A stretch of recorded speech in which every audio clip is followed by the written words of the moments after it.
There's a strange irony in how people die in war. Soldiers train for battle, prepare for danger, steel themselves for the moment. But sometimes death arrives when you're simply doing your job.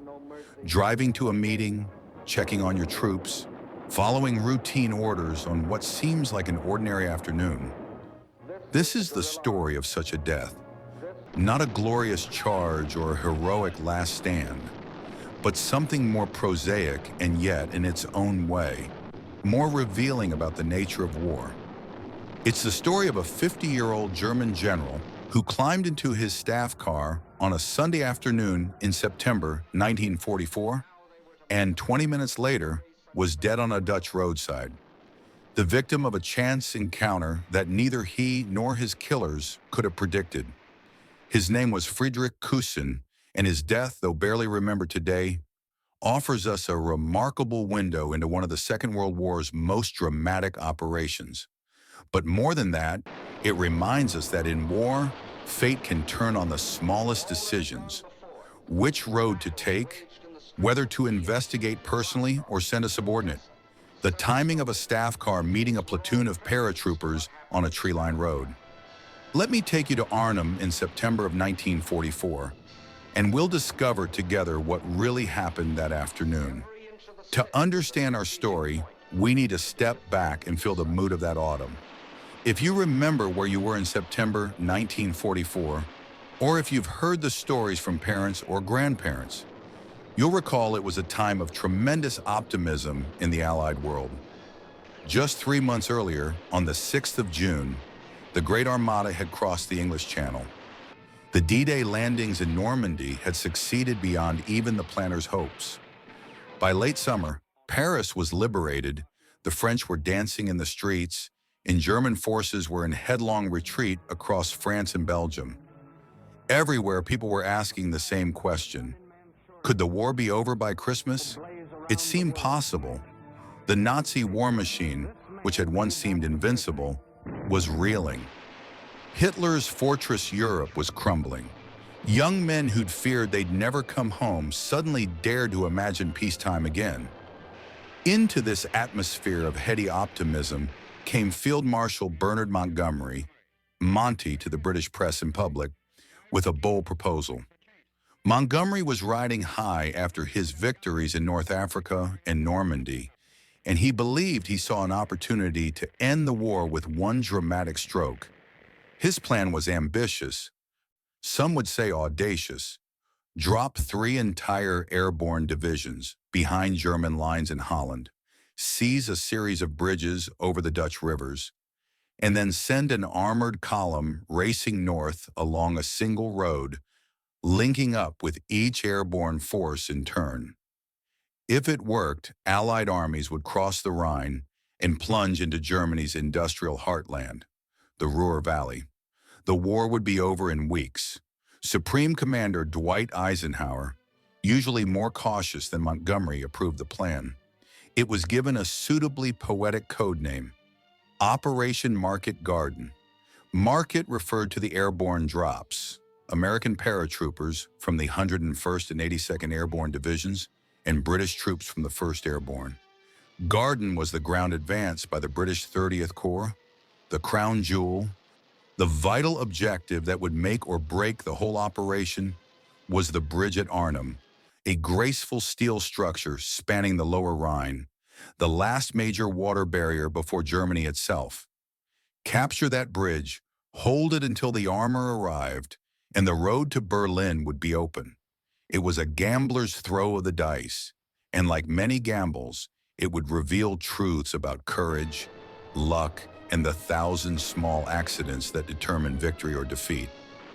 Now let me introduce you to Friedrich Kussin, not the faceless enemy officer of propaganda, but a real person with a real life. Born on the 1st of March, 1895, in the North German town of Aurich, Kussin came of age in the dying years of Imperial Germany. At 19, he went off to fight in the Great War, that catastrophe that defined his generation. He survived 4 years of trenches and came home to a defeated, revolutionary Germany that bore little resemblance to the country he'd left. Like many veterans, he stayed in the military, the reduced Reichswehr that the Treaty of Versailles permitted. Through the turbulent Weimar years and into the Nazi period, he built a steady, respectable career. By 1944, now 49 years old with graying hair and a family back in Germany, he held the rank of General Major, roughly equivalent to a British brigadier. But Kussin wasn't commanding troops in combat. His posting was administrative. Feldkommandant of Arnhem, essentially the garrison commander. His job was to manage the occupation, oversee local security, coordinate with Dutch authorities, handle paperwork, ensure that the various German units in the area had what they needed. It was a desk job, really, though one that required him to travel around his district. His headquarters was Villa Hesselberg, an elegant mansion on the Utrechtseweg in Arnhem's outskirts. There, with a small staff, officers, clerks, female secretaries handling the endless administrative work of occupation, Kussin managed his quiet corner of Hitler's empire. One imagines him as a bureaucrat in uniform, perhaps a bit weary after 30 years of service, counting the days until he could retire to civilian life. He'd seen one world war devastate his country. Now he was living through another, watching from the sidelines as younger men did the fighting. He probably hoped to survive the war quietly, return home to his wife and children, and put the whole nightmare behind him. On Sunday, the 17th of September 1944, and he had no reason to think this day would be different from any other. The weather that morning was perfect. Clear skies, excellent visibility. Around 1:30 in the afternoon, people in Arnhem heard a sound that grew steadily louder, the drone of hundreds of aircraft engines. The sky darkened with bombers and transports. Then, like something from a dream or nightmare, depending on which side you were on, thousands of parachutes began to blossom across the western approaches to the town. White silk mushrooms floating down through the September sunshine. Gliders swooped in, landing in fields and meadows. The peaceful Dutch countryside erupted with the organized chaos of an airborne invasion. For the German garrison, it must have been utterly shocking. Yes, they knew the Allies were advancing. Yes, there'd been warnings about possible airborne operations. But this was overwhelming. These weren't scattered reconnaissance teams or small commando raids. This was an entire division, thousands of elite troops dropping practically on their doorstep. Reports flooded into Villa Hesselberg. British paratroopers were landing near Wolfheze and Heelsum, villages just a few miles northwest of Arnhem. They were already assembling, already moving east, toward the town, toward the bridge. Kussin, career soldier that he was, immediately grasped the situation's gravity. This was the real thing, not some raid or diversion. The Allies were making a major push. His quiet administrative posting had just become the front line. He needed to coordinate defenses, contact nearby units, get a clear picture of what was happening. And as any good officer knows, sometimes you need to see for yourself. Maps and telephone reports can only tell you so much. The ground tells you the truth. So Kussin made a decision that would prove fatal. He would drive out to investigate personally, make contact with SS units training in the Wolfheze area, assess the situation with his own eyes. Kussin's staff car was a Citroën, a French model, light blue, one of those sleek automobiles the Wehrmacht had requisitioned from occupied territories. It was a convertible, distinctly unmilitary in appearance, though the general's pennants fluttering from its fenders announced its importance. With him went two soldiers. His driver was Gefreiter Josef Willicke. Gefreiter roughly translates as Lance Corporal, a young man whose job was simply to drive and who probably never imagined he'd die that afternoon.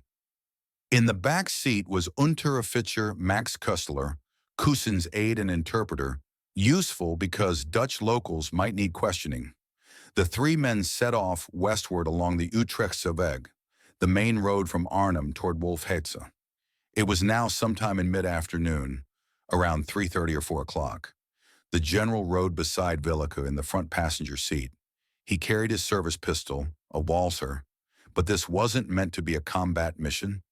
He was going to confer with other German officers, exchange information, perhaps inspect positions.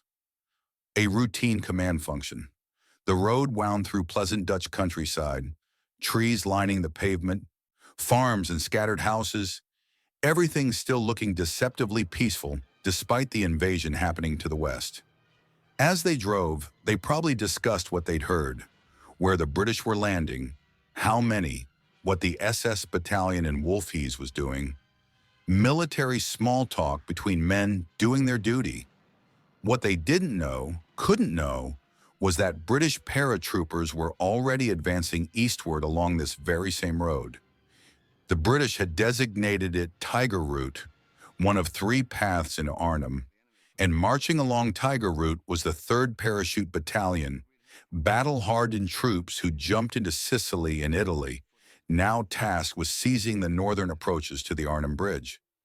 Leading the battalion's advance was B Company, and within B Company, out in front, was 5 platoon under a young lieutenant named James Cleminson. Just 23 years old, fresh face but trained to a razor's edge in the brutal art of airborne warfare. Imagine Cleminson's men as they moved down that tree-lined road.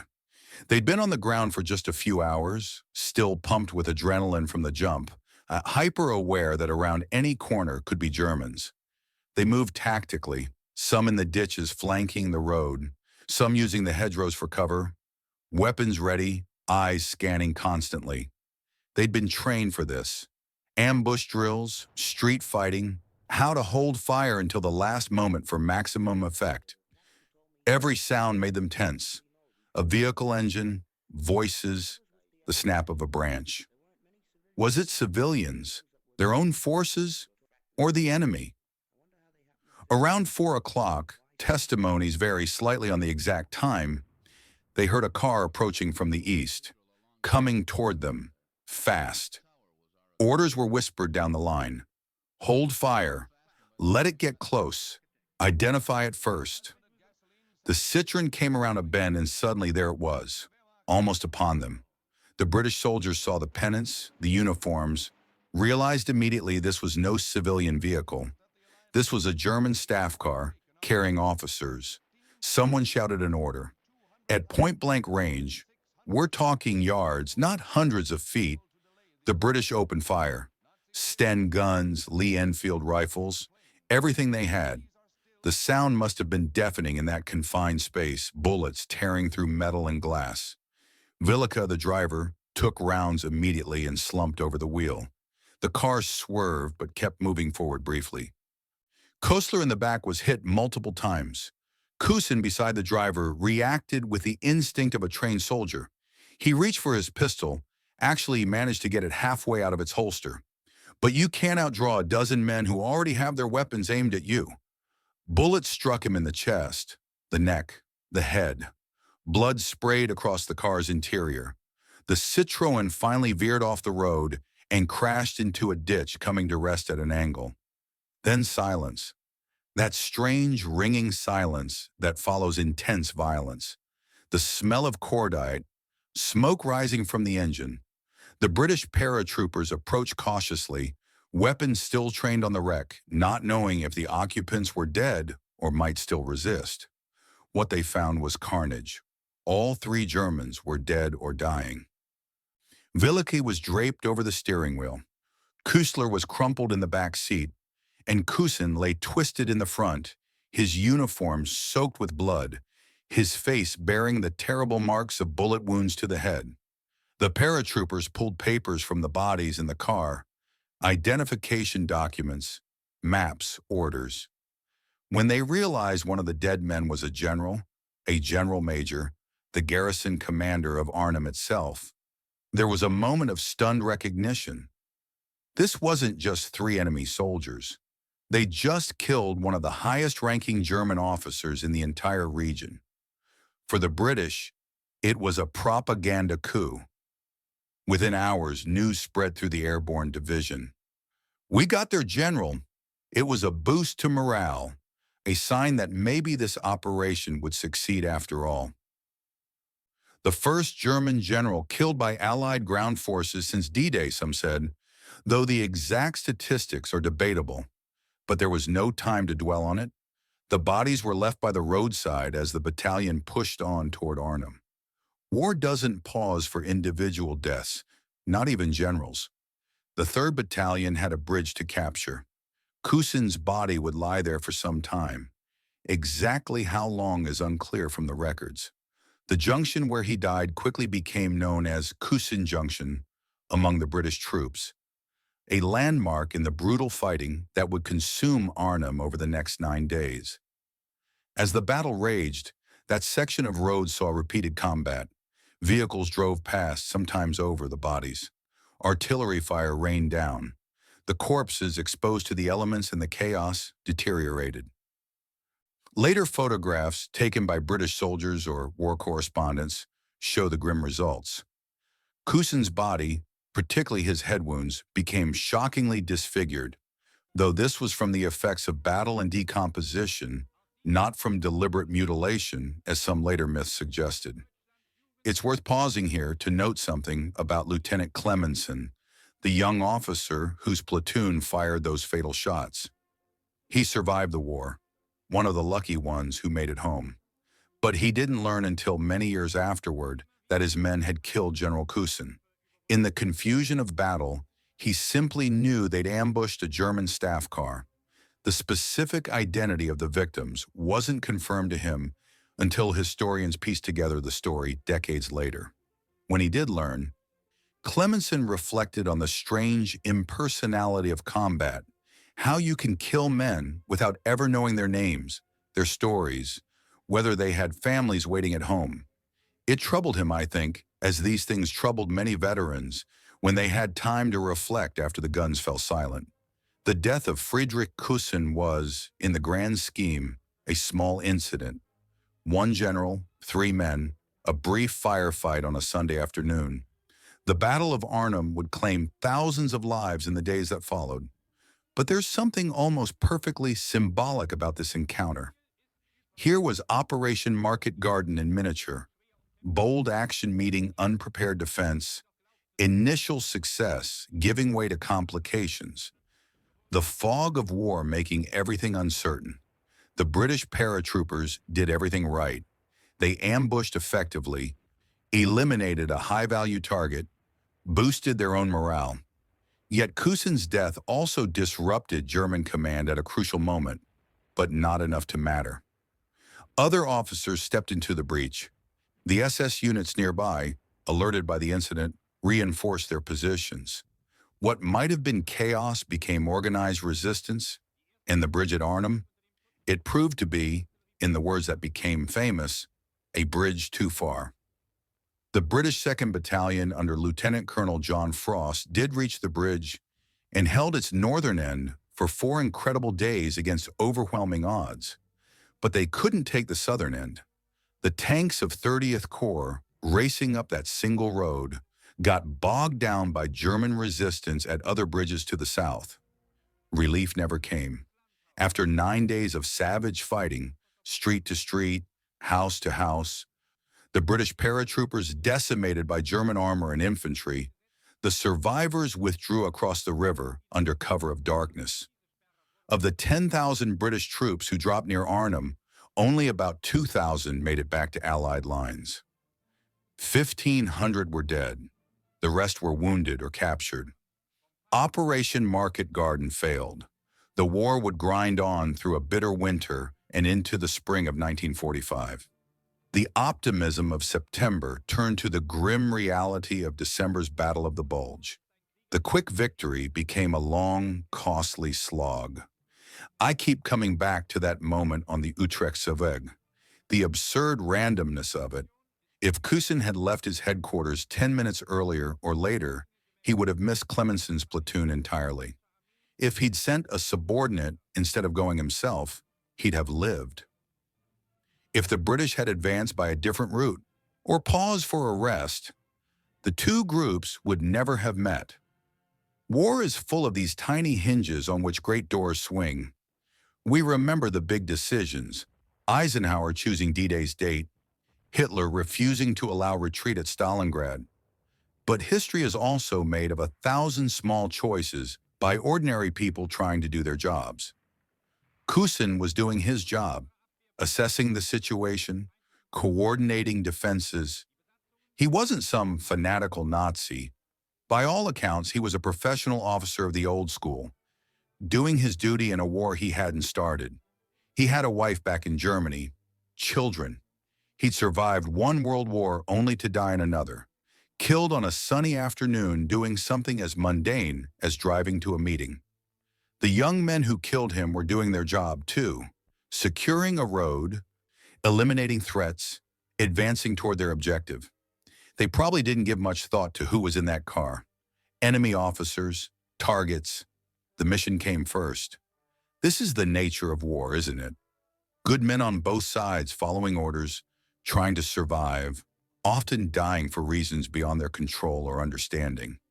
There's nothing glorious about it when you strip away the propaganda and look at the reality. 3 bodies in a crashed car, blood and broken glass. Lives ended in seconds. If you visit Arnhem today, it's a pleasant Dutch city that's rebuilt itself beautifully from the devastation of 1944. The bridge, the famous bridge, still stands, though it's been rebuilt and is now named after John Frost, the British colonel who held its northern end so heroically. There are memorials throughout the area. At the Oosterbeek War Cemetery, where over 1,700 Commonwealth soldiers lie buried. At the Airborne Museum in the villa that served as British headquarters. At various spots where particularly fierce fighting occurred. Kussin Junction, that bend in the road where the general died, looks unremarkable now. Cars and bicycles pass without a second thought. There's no marker, no plaque that I'm aware of. It's just another piece of road in the Dutch countryside, giving no hint of what happened there 80 years ago. Friedrich Kussin is buried in Germany, I believe. Though the records from the end of the war are fragmentary, his family mourned him. Perhaps some descendants still remember him. A grandfather or great-grandfather they never knew, whose life ended in a way they learned about only through official letters and whatever stories survived. Lieutenant Cleminson went home to Britain after the war, lived a long life, raised a family. In his later years, when historians tracked him down to ask about that September afternoon, he spoke honestly about the encounter. No boasting, no false heroics. Just the facts as he remembered them, tinged perhaps with the melancholy that comes from understanding what was lost on both sides. So what do we take from this story? Why does it matter beyond being an interesting footnote to a famous battle? I think it matters because it reminds us of war's essential character. Not the glory and heroism we see in films, though those things exist, but the randomness, the waste, the way lives intersect and end for reasons that have nothing to do with virtue or wickedness. It reminds us that behind every casualty statistic is a person. Kussin wasn't just one German general killed. He was a 50-year-old man who'd lived through half a century of German history, the Kaiser's Empire, the Great War, the Weimar chaos, the Nazi years. He'd made choices, some good and some bad. He'd loved people, been loved in return. He'd had hopes and fears. And all of that ended on a Dutch roadside because he happened to drive down a particular road at a particular moment. The young British paratroopers weren't monsters. They were doing what soldiers do. Given the same circumstances, we'd have done the same. War makes killers of ordinary men and then expects them to go home and be ordinary again. For those of us lucky enough to have lived most of our lives in peace, and if you're in your 60s now, you've known the longest period without major war between great powers in European history, these stories are our connection to a darker time. They're lessons in why that peace is precious, why it's worth maintaining, why we should be skeptical of leaders who promise quick victories and glorious campaigns. Operation Market Garden was born of optimism and ambition. It killed thousands of young men and accomplished nothing strategic. The war would have ended in May 1945, whether Arnhem fell in September 1944 or not. All those lives, Kussin, the British paratroopers who died in the streets and gardens of Arnhem, the Dutch civilians caught in the crossfire, the German defenders, all were spent in a gamble that failed. There's a photograph that sometimes appears in histories of the battle. I won't describe it in too much detail, but it shows Kussin's body by the roadside, and it's been published often enough that you might have seen it. What always strikes me about that image isn't the gore, though that's present, but the ordinariness of everything else. The road looks like any country road. The car looks like thousands of other cars. The trees in the background are just trees. Violence erupts into ordinary life, transforms it completely for a few seconds or minutes, and then ordinariness tries to reassert itself, though nothing is ever quite the same afterward. That's true on the grand scale. Europe after 1945 trying to rebuild normalcy, and it's true in individual lives. The veterans who came home,